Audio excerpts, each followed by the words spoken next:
United Lutheran Seminary presents the Seminary Explores podcast, conversations on faith, art, people, politics, theology, life, and more, with voices from around the corner and around the globe. This is the Seminary Explores. I'm Katie Giebenhein. My guest is award-winning Canadian documentary photographer and filmmaker Louis Palu.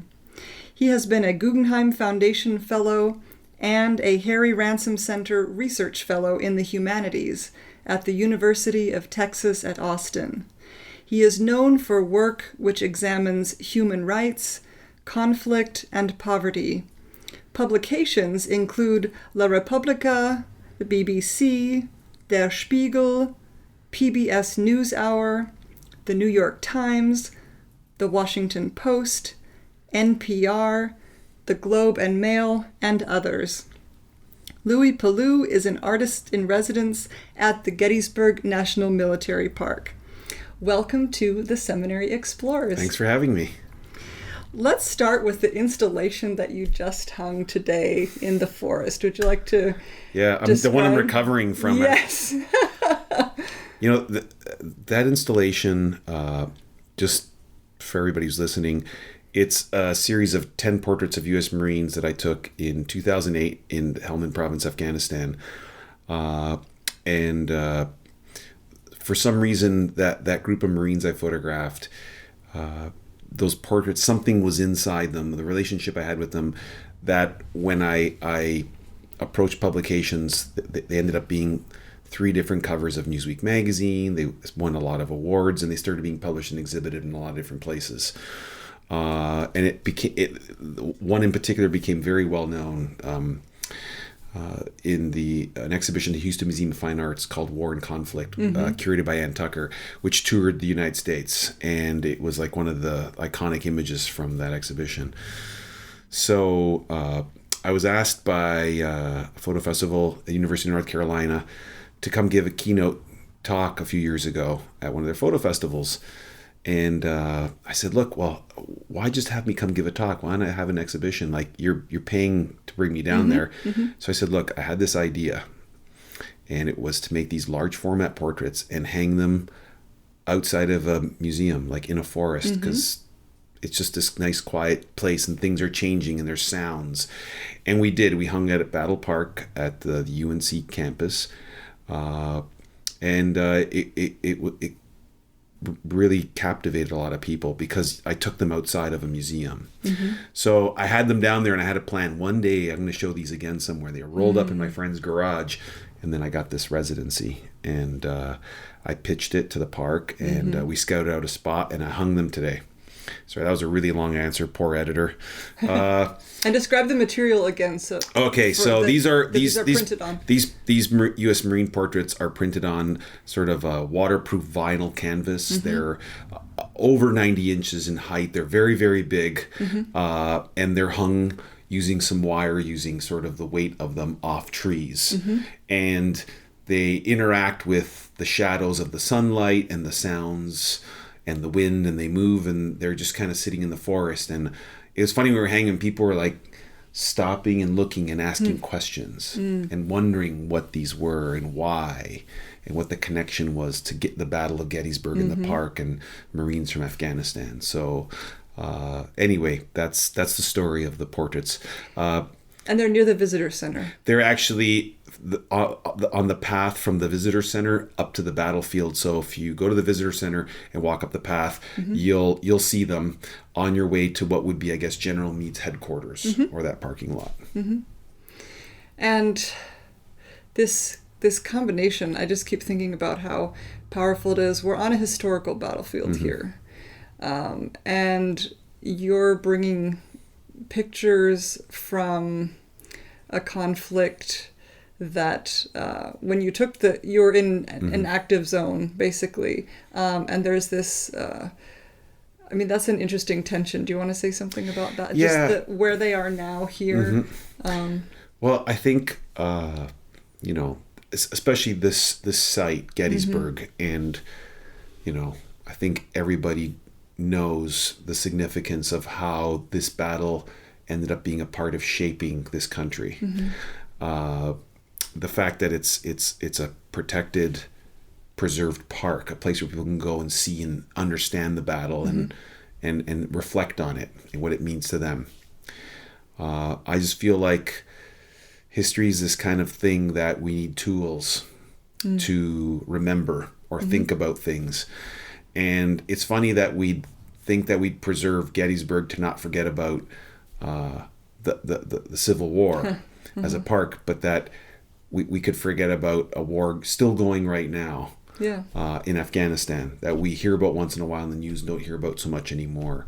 And I just think it's interesting to connect the two, the experience of people in war and how everybody's interconnected in some way. Either you have a relative who's serving or affected by war, or a family member who lost, or a friend who lost a child. But I think that it's incredible that we think when we're in the most divided period of this country's history, that we think that all those Marines in those photographs are from states as diverse as Virginia, Florida, North Carolina, Pennsylvania, Massachusetts, and that the idea of division because they're from those states is not even a thought, actually. So I just like the questions and the conversations that those photographs force people to have. This is not the only unusual setting that you've had your work in. Yeah. Could you say something about a couple of examples?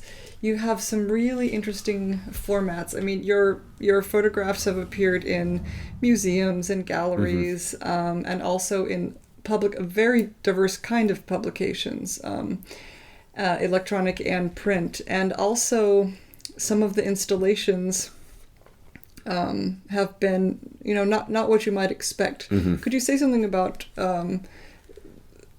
your choice of how, not just what the content of the images are, but how viewers are experiencing them? Okay, yeah. A lot of the way I approach things is because I went to art school. I was kind of like this hybrid, I went to art school and I became interested in journalism. Well, and it was photojournalism, not just journalism in general, but photojournalism specifically, and how these two things intersected. And I always felt excited by the prospect of them fitting together. Like, why can't a photojournalist have an installation? You know? And I think for a long time, when I was in school and I graduated in the 90s, the artists were like, "Look, you're a journalist. You're not with us." And then the journalists were like, "Look, you're an artist." And it's kind of funny that only in the past maybe 7 or 8 years, they've kind of crossed over and overlapped. For some art critics, documentary photography is realism. This is the funny sort of use of language. I find that's interesting. But where this comes from is my fascination and love of history and art, and that was instilled in me by hearing my parents' oral histories from the Second World War. They're Italian, so every night was... And they're first-generation immigrants to Canada. They're first-generation immigrants to Canada. They're Italian. They were born before the Second World War. And it was like, you're not leaving the table unless you take your bread and wipe everything clean off the plate. Don't you know how we grew up? And it was oral history. And I'd always use my imagination to imagine, because we are all fascinated with where we come from. It's almost the eternal part of famous plays like, To Be or Not to Be, all these, who am I, search for identity. And so because of that oral history, I became really, really fascinating with history. And with art, what fascinated me with art was when I found the Bauhaus Art School, the famous art school that started kind of in and around the First World War and led up to revolutionizing art and design and how we use it, and how you can design a teapot or furniture, and that's as valid art as sort of a painting or a marble sculpture, and that art is many things. So I really like that, and I love that rebellion. around that same era, that Dada movement, all these different art movements come out and challenge the institution. And I just feel like, why can't I take photojournalism, portraits from a war zone, and hang them in a forest? That doesn't sound odd to me. It sounds like a new way of engaging people. And I used the word earlier, forcing or encouraging conversation, and people ask questions, because I think the greatest part about this country is the ability you can ask questions, and no one's going to come and arrest you, put you in jail like some other countries in context of the greater world. And so that is how I started questioning, like, why can't I publish my own newspaper? So I did. I published newspapers.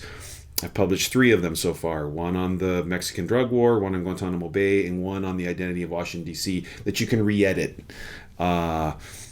Say, like at University of Texas at Austin, I thought, I have this work I'm doing with National Geographic. I took these portraits of Inuit and I froze them in ice blocks, and they slowly melted and they fell to the ground. Oh. And I just thought, of course I can use, they could be cheaply described as tragedies or just experiential sort of approaches to having people use art as a tool to ask questions and understand what's happening to the world and how it relates to them.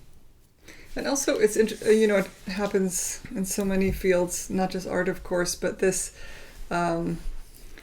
territorial sense, again, of, kind of making these categories. And it's like, there's also this innate human response. I mean, it's just interesting that, yeah.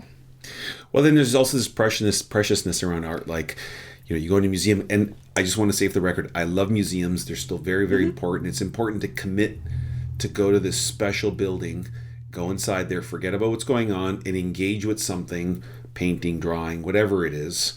And even if you don't understand it, that's a good thing. Then you're asking questions, and you're working, you're thinking about something. But I just like these marine portraits, or hang them, there's like bugs landing on them, and there's a caterpillar moving up one of them, and the water hits it and it pours down. Like, the whole idea of archival art, and conservationists would lose their mind if they, oh my God, the art's getting wet, So I just think that, there are a lot of different ways of engaging the public. And also, you can take photographs of some of this public art, and the viewers, the audience, can post it on their Instagram. So that's another thing. They're engaging with it then. Totally. Well, yes, and I sometimes it's really very important to see something in the dedicated space of a museum, because you've got the white space, you've got the, you can really focus on something, but there are so many different ways, and the more different ways that you can look at and participate in pieces like this, I think are interesting. Tell us about the church in Amsterdam that you also had an exhibition at, because that was also a really interesting site. Yeah, so there's the same work, these portraits of these Marines, and a lot of the reason why I'm fascinating with these Marines, and I took portraits instead of doing reportage, like sort of things happening on the battlefield, and I just made it portraits that are looking out at you, is that famous Rosenthal photo from World War II of the flag raising of Iwo Jima. We don't know who any of those guys are. How old are they? Where are they from? And I just felt like it's an important photograph for the time. It's not a criticism, but I'm just carrying the conversation somewhere else. Here is this person. Here's their name. This is where they're from, and they're 21 years old, and they've already done a tour of Afghanistan and Iraq. What does that mean? How different is that person going to be when they're 30 or 40 or 50? And what happened is there was a call for an exhibition from a museum in the Netherlands, and it was about war. And I submitted these portraits. Again, people were just fascinating seeing these 21-year-old faces that were in some ways had this layer of what is a very experienced older person because of the war.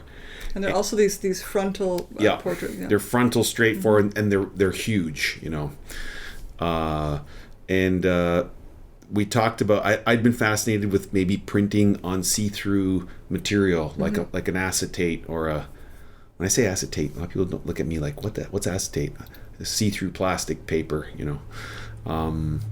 Mylar, and just because like they're ghosts. And it was those photographs were hung in the ceiling of that cathedral, and it was commemorating the anniversary of the liberation of the Netherlands, the Second World War. I just like the idea that they had this like ghost-like quality, and that was the beginning of this idea of making more large format portraits and hanging them in places.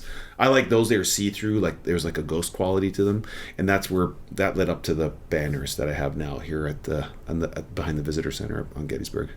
And I also am really intrigued by installations in spaces, dedicated religious spaces, because the early financiers of artists were churches, for example. But it's just interesting to see an installation is quite different than an altarpiece or windows or something like that. The Sistine ceiling is the ultimate version of what you're talking about. Yeah, so it's also exciting to me whenever there are contemporary exhibits taking place in sort of worship spaces, which are not permanent, right? Yes. Not commissioned in the same way, but that there's an extra layer of meaning then to the way that we experience them, the way that we see the pieces.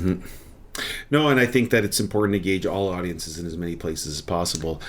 I almost had an exhibition in a large church. I forgot where it was going to be, but there was a possibility, and I thought of hanging the work. And again, sometimes my ideas are so radical that the idea in my brain is fantastic, but then when you go approach the gatekeeper, they're like, "Are you crazy? There's no way we can do that." Yeah. But the Battlefield, the Park Service here loved my proposal right away. In addition to me making some art here, some unique stuff. Great. And doing some public lecturing and no, I think that I like the breaking down of walls that's happening. I don't know if this is because we're in the digital age or what's happening, but it used to be that only installation. There's actually installation artists. Oh. They're an installation artist. It's like I don't know. I thought making the art, the installation is just another way of presenting it. But I just like how everything's breaking down. Anyone, a lot of people be filmmakers, and that's this installation is a manifestation of that. And your photos, there's a definite, straightforward. I don't know if I should use the phrase old school or not, but even when you have them appearing in sort of unusual places, you're still. It's a straight photo, right? Totally. So and it's just a portrait. The oldest way of, goes back to Roman sculptures. This is who your emperor is, and they put a portrait of the emperor. But it's a portrait. It's a document. It's an artifact from a time. I wish there were portraits of like Roman legionaries. Like, who are these guys? Like, how old were they? What part of where were they from? What did they look like? How many campaigns did they do? And it's not about glorifying war or patriotism. It's just understanding history. What were these people? I think there's a series of portraits a curator showed me of German World War I prisoners. Fascinating. Just like, what did these people look like? How old were they? Like, it just gives you it peels away and reveals a few layers of an understanding that gives you empathy. And I think that empathy is one of the most powerful things that we should all try and cultivate within ourselves. Well, and they're individuals instead of just being sort of a group of soldiers. Totally. They're all individuals. It's easy to label a whole country or place or organization all as one thing when it's many, many moving parts represented by one person kind of leading, I guess, or dictating. Since you've been here for your residency, what's an example of something that maybe you didn't quite expect, or that you, I don't know, something since you've physically been here in Gettysburg and living on the battlefield that just... Yeah, so I did have one, and it's in my little talking points. It's horses. So my girlfriend grew up with horses, and I've always liked horses, but I think I've gone horseback ringing more in the last year than in my whole life. And I immediately, when the first day I got to Klingel House, where I'm living in the middle of the battlefield, like halfway almost between the Confederate and the Union lines. My friends joked like only you would have residency in the middle of the front lines of a former war zone. But I looked out the window and I saw, like, I counted them, 17 horses, walked by Klingel House through the field, and I thought they must have like horseback riding tours. So I looked them up, and I was looking for, in addition to just coming to this residency and having solitude to work on some of my existing projects, I'm working on 3 here. I wanted to produce some art, which I'm working on doing. I haven't done it yet. I watched a lot of documentaries about Gettysburg, and I came to Gettysburg for the first time in 1987 as an American history trip from Canada. We came to Gettysburg Battlefield, and I guess I would have been 17 or 18. Okay. So it's not my first time. Actually, I found out I got accepted to college by phone here in Gettysburg. Yeah, same my friend, art college. On the phone, the letter got to my. That's when you would get a letter, I guess. Right. Oh yes. In those emails. days, that's how it was. Yeah. Wait, I lost my train of thought. Where were we going there? The work that you're doing here and a connection to horses. Oh yeah, something I discovered. Sorry. Okay.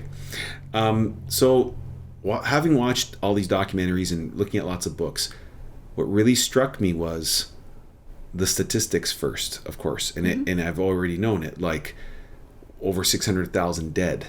That's more than almost every war the United States has been in combined, and this is with outdated, like old style rifles that you have to load one shot at a time.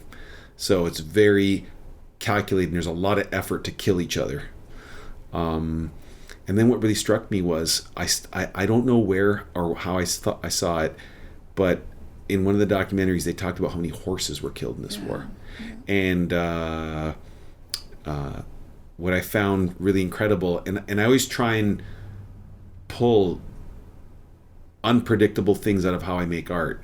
So I thought, wow, there's 3 different places that do horseback riding on the battlefield tours, and one uses rescues.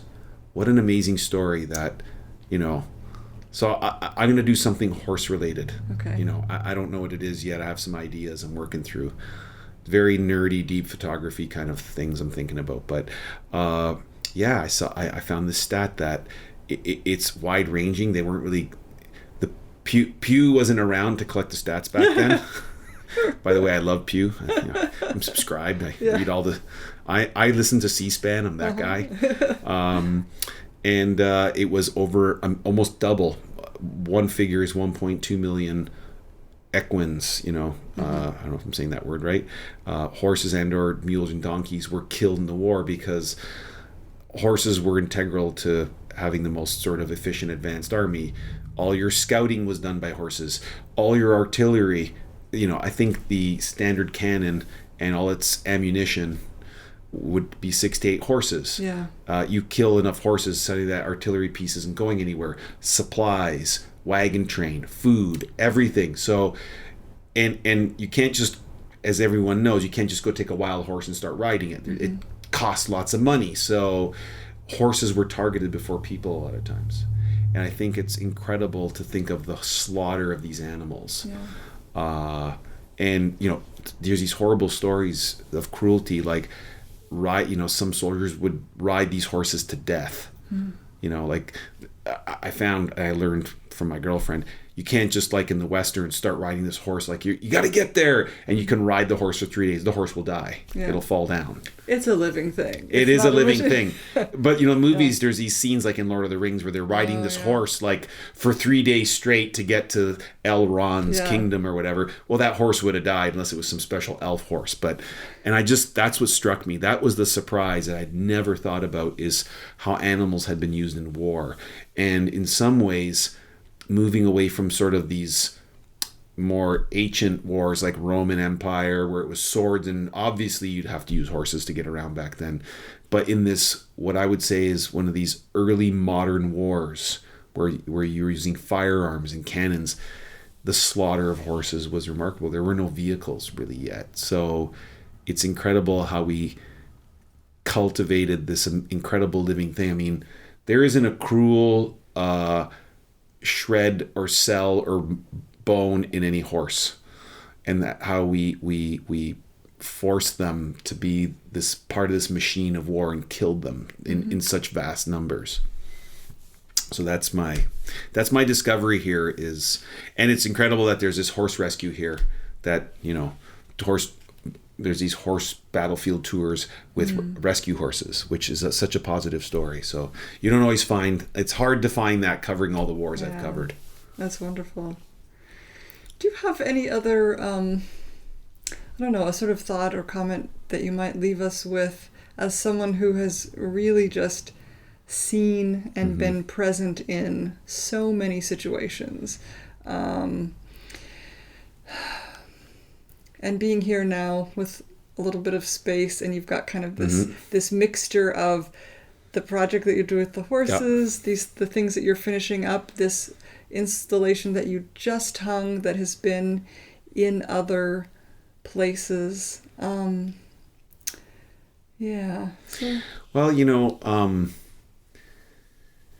so I was in Afghanistan for 5 years, on and off. No one, to be in a place like that as a journalist, when you have family members at home and loved ones, I went back and forth. But even when you're home, the war is very much still inside you, part of you. I covered the Mexican drug war for 3 years, Ukraine. I've been to a lot of different other places all over the world and seen terrible things. And also the miners, for example. I know. I covered workers for a long time. Yes, it's 12 years under. And then I did a project on asbestos where I pretty much would photograph people dying of cancer for 6. And it was like this litany of death and destruction. And I've come out the other side. I still cover these kinds of things. I'm still working on these kinds of projects. And, I don't want to sound naive or like I've lost it and I'm not aware of all the things I've seen, because I'm very aware of it every day in my mind and who I am. It's a part of me. But I'm like the eternal optimist. Life is an amazing thing. And I don't think that we can't ever be in a position where we can't find something positive in what's going on. I mean, the very nature of where I'm on in my residency is about that. When people think of hatred and division, I'm not sure the United States was ever more divided than at that pinnacle of the Civil War. Like really where the country's in some way divided in half. And in some cases, family members and neighbors and loved ones are fighting each other and killing each other. And sort of the journey back for the country from that era. So I think that I'm always looking for a solution. I'm always looking for, even if it involves compromise. I thought about our interview today and I thought, there's just so much talk of hatred these days. And I don't know, I find it hard to hate anybody because I've seen what happens when people hate each other, and I've seen the beauty of this country. It's funny when people who are not living in America, or when they speak of Americans in general, like everybody's like a robot and they're the same thing. Like, oh, America's such a bad place, or all America. There are these stereotypes. I'm thinking like, how can you dislike Martin Scorsese? Like, he's the cutest little guy I've ever seen, and he makes these incredible films. How can you dislike all the incredible musicians and artists and thinkers? I was fortunate. I was an intern to photographer Mary Ellen Mark. She's American. I mean, you're American. I mean, people ask me what it's like coming back from war, and when you experience and see everything going on and the loss of friends and colleagues, or the terrible things you see other people go through as you're there as a witness, the place that I always find is this moment of enlightenment at the supermarket when I'm in line and people are angry, like, oh, come on. And it's like, I'm just thinking, you take as long as you want. I'm in a hurry to go nowhere because I'm not walking outside. There's no suicide bomber trying to blow me up. I'm not worried about walking on my lawn with landmines. I'm not worried about a shell or a secret police or a death squad coming to kidnap me in the middle of the night and I disappear. And I think that, the great part about us understanding all those things is brought to you by journalists and artists and documentary photographers and writers writing books, Joan Didion writing about Salvador and all these great works about either the Spanish Civil War or the coup in Chile. That film Missing with Jack Lemmon is such a powerful film for us just to remember how amazing things are here. And when we're sitting here in the middle of the battlefield, the Gettysburg Park and the Civil War and the division, I always think we can always come back from anything, Yeah. And that's not just a sales pitch line. It's actual true history. It's history. Mm-hmm. So. Thank you for that. Yep. Thanks. And also, it's a privilege to stand in line with your Cheerios and to not be totally. in danger, and we forget that. No, and I just think, look, being nice costs nothing. Yeah. It's not... I think helping people is like medicine. Mm-hmm. And if people try it, it's so rewarding. It gives you a sense of purpose and it makes you feel like, you know what? Does it have to always be about me? Can it be about somebody else? It can. Mm-hmm. And it makes you feel good. And so, I think a lot of the veterans who are coming back from the war, finding a sense of purpose where they're helping people has been one of the greatest medicines in at least my circle that I've seen cure people. Yeah. Well, thank you for that. You've been listening to The Seminary Explores. I'm Katie Giebenhein. My guest has been documentary photographer and filmmaker Louis Palu. Learn more about his work at www.louiepalu.com and visit our friends at the National Parks Arts Foundation, www.nationalparksartsfoundation.org. Louis, thank you for your time. Thanks. You have been listening to The Seminary Explores, a production of United Lutheran Seminary with campuses in Gettysburg, Pennsylvania and Philadelphia, Pennsylvania. We invite you to visit our website at unitedlutheranseminary.edu. Opinions expressed on this program are not necessarily those of United Lutheran Seminary or the Evangelical Lutheran Church in America.